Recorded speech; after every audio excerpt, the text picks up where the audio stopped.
పెద్దగా ఏర్పాటు చేయడం జరుగుతుంది. ఒకటి మనకి చింతకుంట, ఇక్కడ ముఖ్యంగా మానకొండూరు. ఎందుకంటే జిల్లా యంత్రంగా ఏదైనా పెద్ద విగ్రహాలు ఉంది, 5 ఫీట్ దాటిన విగ్రహాలు అన్నీ కూడా ఇక్కడికి రావడం జరుగుతుంది. కాబట్టి మొన్నటి వరకు చూస్తే 600 నుంచి 700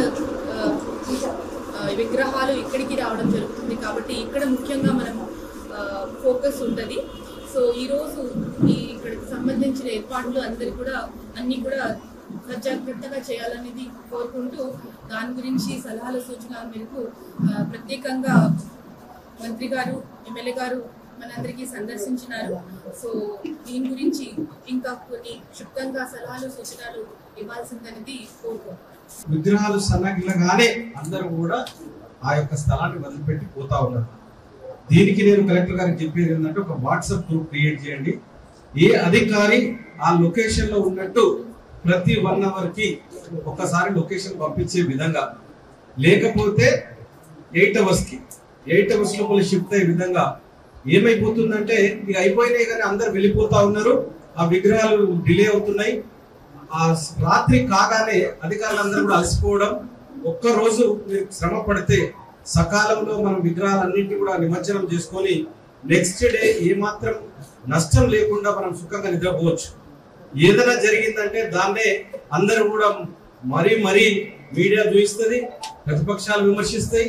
వాళ్ళ విమర్శలకు మనం లోను కాకుండా ఉండాలంటే అధికారులందరికీ కూడా నేను విజ్ఞప్తి చేస్తా ఉన్నా, ఆ యొక్క నిమజ్జన స్థలాన్ని మీరు వదిలిపెట్టి వెళ్ళకూడదు.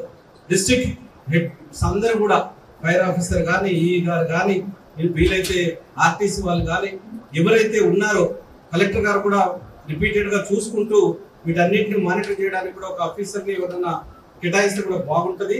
దయచేసి ఇది మర్చిపోకండి. ఎందుకంటే డిఎస్పీ గారు 12 వరకు, మరి 1 వరకు కాకుండా తెల్లవారి నెక్స్ట్ డే 7 వరకు మీరు ఉండే విధంగా ఏసీపీ గారు నేను విజ్ఞప్తి చేస్తా ఉన్నా. ఎందుకంటే కంట్రోల్ చేయాల్సిన బాధ్యత మీ మీదనే ఉన్నది.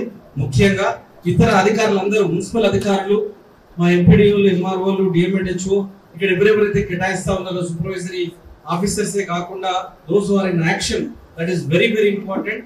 ఏదో మనం వచ్చినామా చేసినామా ఇక టైం అయిపోయింది కదా, ఏం వస్తలేవు కదా అని వెళ్ళిపోవడం, ఆ సిఐ ఎస్ఐలు నానా హింసకు గురవుతారు ఆ రోజు. కాబట్టి దయచేసి మీ అందరి బర్డన్ని ఆ ఇద్దరి మీద తోసేసి మీరు వెళ్ళకూడదని మీకు విజ్ఞప్తి చేస్తా ఉన్నాను. ఈ యొక్క నిర్విఘ్నంగా నిర్విరామంగా జరిగే విధంగా అధికారులందరూ చూసుకోవాలని అధికారులకు విజ్ఞప్తి చేస్తూ,